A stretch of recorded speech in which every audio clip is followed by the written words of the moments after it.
Good evening, I'm Matt Woodman. This is CTV News at 5. Tonight, pipeline partnership. Alberta and Canada sign an agreement with conditions for future energy projects. Financial forecast. The province provides a fiscal update with resource revenue dropping. And Oilers autographs. Fans lining up for hours to meet their favorite players. CTV Edmonton, local breaking news with Matt Woodman. The Premier says it's a great day for Alberta. Danielle Smith and Prime Minister Mark Carney signed a memorandum of understanding in Calgary today for a pipeline to the BC coast. CTV's Connor Hogg has the details, which include a number of stipulations. Is that how he does it? I think you got a little thumbs up. Jokes and smiles between Prime Minister Mark Carney and Premier Danielle Smith during the signing of a memorandum of understanding to build a bitumen pipeline to the BC coast. Today is a great day for the people of Alberta and for all of Canada. Together, we will strengthen federal-provincial collaboration in the energy sector to unlock the full potential of Alberta's energy resources. Among other things, the feds have agreed to not implement the oil and gas emissions cap and offer exemptions from the oil tanker ban. Alberta saying yes to carbon capture initiatives, industrial carbon pricing in the oil and electricity sectors, lowering methane emissions, and committing to net zero greenhouse gas emissions by 2050. The provincial and federal leaders say Canada and Alberta will work together to convince BC and First Nations to agree to the project and find a private partner to pay for it. Completing the pipeline will also require a private sector proponent. And if you know one in the room, please, you can come see us. You can come see us afterwards. BC Premier David Eby says the MOU is no laughing matter. Joking aside, there is no proponent. There is unlikely to be a proponent. And so even if there were a proponent, one of the key hurdles of coastal First Nations support has not been achieved. The memorandum states Alberta must include Indigenous groups and collaborate with British Columbia. Speaking to the media, Smith made it clear that she feels Alberta has the right to proceed regardless of Eby's stance. I don't think he needs to use the notwithstanding clause because this is federal jurisdiction. According to the MOU, the deadline for a pipeline application to the Major Projects Office is Canada Day 2026. Connor Hogg, CTV News, Edmonton. And that agreement has prompted the federal environment minister to resign from cabinet. Stephen Guilbeault says he strongly opposes the memorandum of understanding. CTV's Miriam Valdez-Carletti joins us now. So, Miriam, what did Guilbeault have to say today? Well, Matt, in a statement, Guilbeault said the agreement goes against the Liberal policies working to reduce climate change. He said a pipeline would increase climate pollution and move Canada away from its greenhouse gas reduction targets. Guilbeault added there was no consultation with Indigenous nations of the West Coast or the province of BC. BC's coastal First Nations held a news conference sharing their opposition to the MOU. They vowed to never let it happen and are deeply concerned about potential oil spills. We will never consent to allowing oil tankers in our coastal waters. We will never tolerate exemptions to an oil tanker ban that has existed for over 50 years, and it is foundational to protecting our economy and our way of life. The coastal First Nations say they will use every tool in their toolbox to stop the pipeline, including legal action. The Canadian Climate Change Institute is also voicing its concern. It says the MOU suggests climate change rules are negotiable, but the Alberta Chamber of Commerce welcomes the pipeline agreement. Being able to, really proactively look at opening access to those Asian markets, that really improves that stability and that really strengthens Alberta's long-term economic position, which is really exciting. And it means higher value for our Alberta products. Shauna Feth says Albertans will see the economic benefits come through housing, grocery shopping, and good-paying jobs. The Chamber says the positive outcomes depend on how fast the pipeline project can come to life. And Pathways Alliance, which represents 5 of Canada's largest oil sand producers, declined an interview. In a statement, it says it appreciates the leadership between Premier Smith and Prime Minister Carney for the MOU, and it says it looks forward to working on the details in the coming months. Matt? All right, Miriam Valdez-Carletti live in studio. Thank you. Alberta's child and youth advocate is reporting 60 young people died and 9 were seriously injured while in or aging out of government care in 1 year's time. A new report found more than half of the deaths were accidental, caused by drugs and alcohol, and nearly half the deaths and injuries happened when the person was 18 or older. The advocate says young people are expected to access services on their own once they enter adulthood, but may not have the ability to do so. She's recommending the transition to adulthood program policy manual be made publicly available. The Minister of Children and Family Services says it has been shared with stakeholders. Over the last year, we've been really focusing on the programs and supports for children at younger ages. That's come out loud and clear when I've been traveling around the province, when I've been chatting with children directly that are within the child intervention system. They need those supports at younger ages, and that's what we've been able to do within the ministry. The advocate also found nearly all the youth studied experienced trauma, grief, and loss. It appears one of the Oilers' forwards was injured at practice today. He took his frustration out on some of the team's equipment.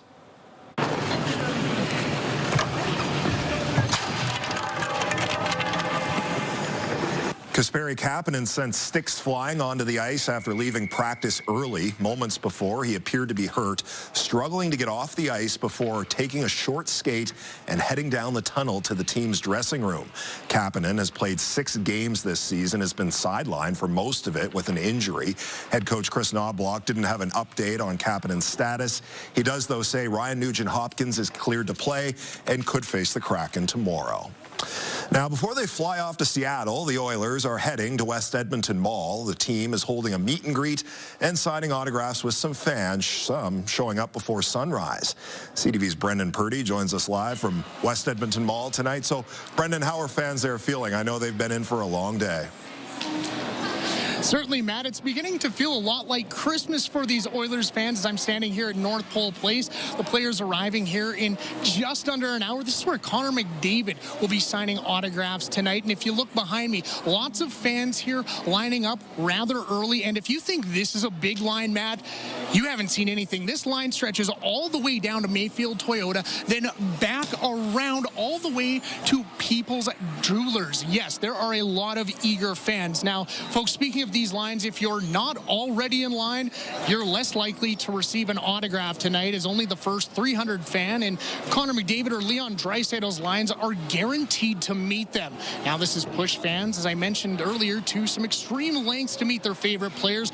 The mall doors, they opened at 6 a.m. this morning, prompting many to race into lines ahead of a lengthy 12-hour wait. Originally, we went in through the Fantasyland entrance, but then we got kicked out because we were in here before 6, so we went and stood by that entrance over there, and then we came in with the rest of the people at 6 a.m. I went through the other end entrance and took a peek at McDavid's lineup, and there was probably about 60, 70 people already in line for him. I got into the Fantasyland hotel and booked it up through, and they tried to kick me out, but I slowly gathered my things before 6 and was like, well, it's 5:58, so I'm just going to turn around and put it back down now. Some fans, like the McNeil family from Fort McMurray, seem to have found a cheat code to guarantee a face-to-face with Oilers captain Connor McDavid, staying at Fantasyland Hotel to gain early access to the mall, being the very first people in line. How did it feel when you found out you were first? Pretty good. What are you going to get Connor to sign for you? Probably a hockey card. Yeah. Well, Matt, the lengthy wait is almost over for fans like Wyatt behind us here with their cards and other memorabilia. The autograph signing runs from 6 until 8 tonight. Their 12-hour wait almost over. Matt? All right, Brendan Purdy live at WEM tonight. Thank you. If only I could score a meet and greet with my favorite meteorologist. Corey works the morning show, so I guess, Josh, I'll settle for you. I was just about to go there. You knew it was coming. Some parts of the city saw some snow today. Yeah, if you are north of the Yellowhead, there's already a couple centimeters of snow on the ground. I left St. Albert just after lunchtime today, and there was a good centimeter or two of snow on the ground. You cross the Yellowhead, you head south, nothing. I mean, there were a couple snowflakes flying around, but no accumulation. That will likely change before tonight is done. We're at -9 downtown Edmonton right now. We hit -7 for a daytime high today. That's a handful of degrees cooler than average. -2 the average high. Only -10 for a morning low, so pretty close to average there. And really not a lot of change to temperatures, and I don't think we'll see much mercury movement tomorrow either. Should be, again, in that -10, -11 range in the morning and up to about -8 in the afternoon. You've got some snow. This is producing a couple centimeters here in through northeastern Alberta. Snowfall warning for southern Alberta, especially the southwest corner of the province. And you can see how this has been riding right along Highway 16. And these little heavier pockets of purple have been mostly Yellowhead and north. So you're still dealing with a long line of some pockets of varying intensity for snowfall. I think, again, if you're in northern parts of the Edmonton region, you're going to pick up a lot more accumulation by tomorrow morning than southern parts. But eventually, this is going to slide to the south. And so I think almost everybody gets at least a dusting by tomorrow morning. Harder hit areas, somewhere around 3, maybe 4 centimeters of snow. -10 tomorrow morning as temperatures hold steady overnight tonight and pretty steady through the day tomorrow as well. We'll see some sunny breaks in the afternoon, high of about -8. Cold again Saturday, and then some milder air pushes in for Sunday, Monday, Tuesday. We'll talk about that in a couple minutes. All right, Josh, thank you. Coming up next on CTV News, cashing in on buying local, how changing spending habits could help shops this holiday season. I advise retailers to make this buy local and promote Canada sentiment more often in their stores. Help us build a mountain of toys. Donate today at ctvedmonton.ca.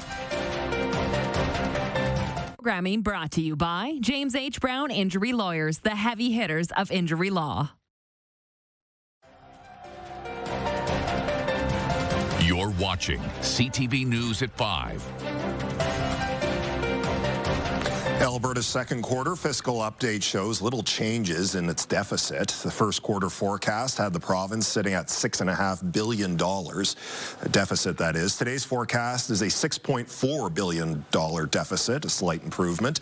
Resource revenue is down 36% to $15.7 billion. The government says falling oil prices, trade conflicts, and Alberta's growing population are dragging on provincial revenues. Alberta's finance minister says he's working to find a balance between controlling spending while still supporting services. We will continue to invest wisely, build up the Heritage Fund, and pay down debt during the good years. Then, during difficult years, such as this one, we exercise prudent financial management to ensure we support essential government services for future generations. The province says it's boosting healthcare, education, and capital spending. It's holding more than $2 billion in contingency funds for the rest of the fiscal year. When the U.S. slapped tariffs on Canadian goods, many people were encouraged to buy local. Stores across Edmonton are hoping to capitalize on the movement during the holiday season. CTV's Merrick DeCash has more. It's been a rough shopping season for Local 95 in Bonnie Doon Mall. Black Friday was a big event.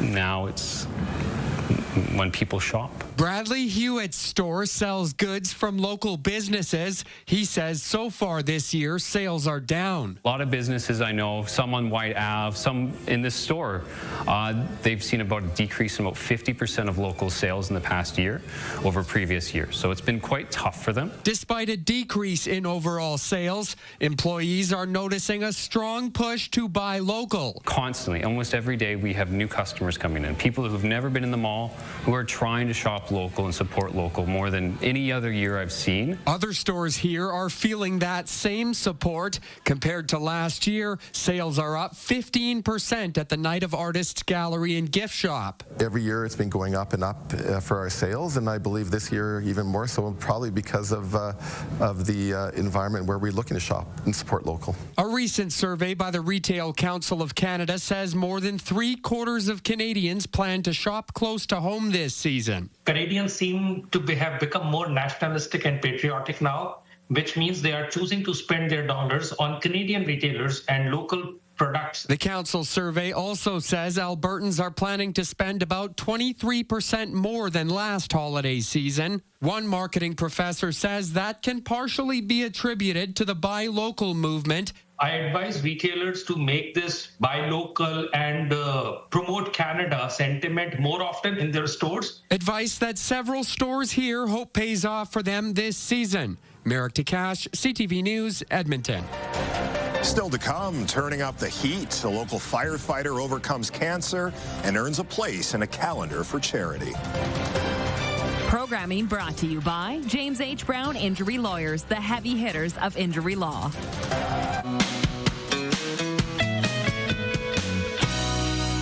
Join me tomorrow on Your Morning Edmonton for Winter Car Care Series brought to you by Midas. We will tell you what you need to know to keep your vehicle equipped for any roadside emergency.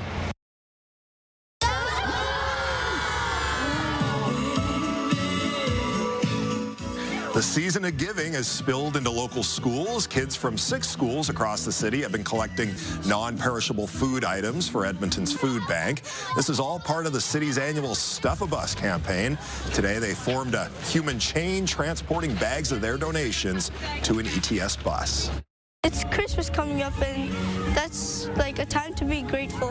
We hope that the food we provide is enough to feed kids and families that don't have food and need extra support. It's very important to care for others around us. ETS buses will be at 16 Edmonton area Save on Food locations Saturday to collect donations. The food will eventually be given to families in need. Boy, Josh, I'm sure glad I live in South Edmonton. And when I say South Edmonton, I mean south of the Yellowhead. Yeah, and I was just telling you in the commercial break, my son works 137th in Stony and St. Albert Trail, and he's like, it's like a snow globe out here. I can't believe it's not snowing at CTV. But that is the way this pattern has set up. We still have some low cloud hanging over the city. There's some fog patches, especially in through the River Valley. -9 as you look through the Action Furnace River Valley Skycam. Action Furnace, fixed right over, it's free. In the north end, we've got some snow. A couple other neighborhoods dealing with some light flurries. I think that may intensify for downtown and parts of the south side before tonight's done. -9s across the northeast, -10 in Grand Prairie, -4 in Jasper this afternoon. Again, we have an air quality warning in effect for the city of Edmonton, areas off to the west. A bit of an inversion, some warmer air aloft. That's trapping pollutants down at the surface, so you get some reduced air quality there. Fog advisory in effect for the gray areas from Wainwright south to just north of Medicine Hat. And there's your snowfall warning, 15 to 20 centimeters worth of snow in through south, especially southwestern Alberta. You can see that heavy snow already starting to come down. Some good pockets of snow as well in northeastern Alberta. I think this is probably 5. In some spots may see closer to 10 centimeters of snow based on some of the reflectivity that we're seeing on this. You get into that darker purple, those are heavier pockets of snow. Look at how this has just been tracking almost straight east along Highway 16. So, yeah, if you're on the south side or just south of the Yellowhead, you have not picked up any accumulation, but parts of North Edmonton and St. Albert and Morinville do have snow on the ground. Now, I think these pockets here are going to start to track a little further off to the southeast as opposed to due east. So that's where, over the course of the next couple of hours, we'll pick up at least a dusting to maybe a centimeter or 2 for parts of downtown and the south side of the city. Should all be out of the Edmonton area by the time we get to late this evening, 10, 11 o'clock tonight. Cloudy to start tomorrow, and then we'll see a few sunny breaks tomorrow afternoon and partly cloudy skies in the forecast for Saturday.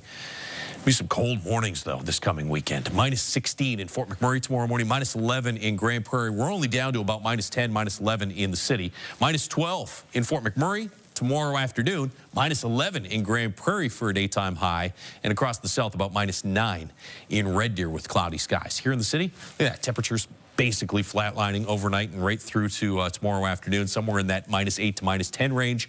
By the time we get to supper time tomorrow, though, we'll start to cool off. And -16 or 17 Saturday morning, with a high of about -10. Sunday morning, -18. Outside the city, could touch -20 Sunday morning. But some milder air starts to move back in from the west through the day Sunday. So late in the day Sunday, this will probably come somewhere between 6 and 8 p.m., -5. And then warm enough Monday that no longer looks like it's just going to be snow. It might be a rain-snow mix as temperatures get slightly above zero. Could be a sloppy and ugly day on the roads Monday. Temperatures cool slightly Tuesday, dropping through the day to about -6 in the afternoon, and then another chance of snow Wednesday, Thursday, Friday, and Saturday of next week. All right, Josh, thank you. Boyle Street and MacEwan University are working together to help Edmonton's homeless.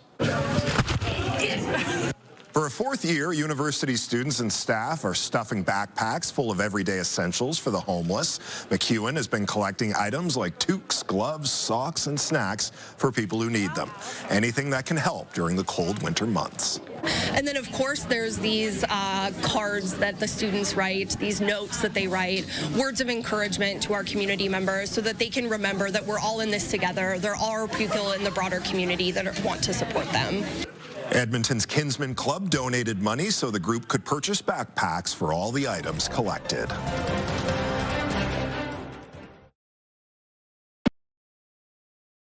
Help us build a mountain of toys. Donate today at ctvedmonton.ca.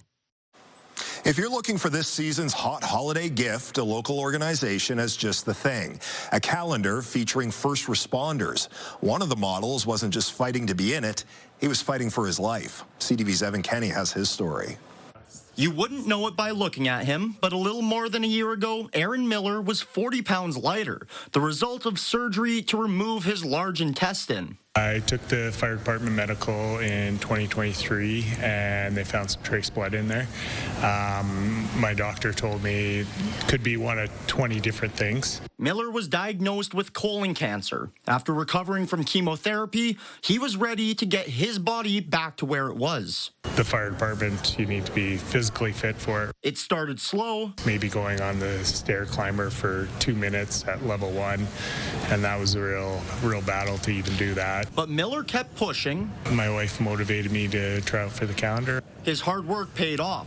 Miller was selected as the March model for the Edmonton Firefighter Burn Treatment Society. The photos in the calendar are stunning, hot. It supports the U of A's Firefighter Burn Treatment Unit. It also raises money for a summer camp for young burn victims. They get to just come spend the week having fun with other kids that have gone through similar experiences, and they get to be seen for who they are as themselves and not so much for their burn. Miller's wife kept track of his progress on social media. His story quickly reached millions of people, some going through a similar situation. They said that this post has given them the inspiration and the hope that they can get through it too. While it's easy to smile now, it was really hard to do even just the simplest things, so I kind of had a new respect for just simple things, walking, standing, taking care of my daughter. The calendars are available through the Society's social media pages. Evan Kenny, CTV News, Edmonton. And that's our show. Thanks for watching. I'm Matt Woodman. CTV News continues right now.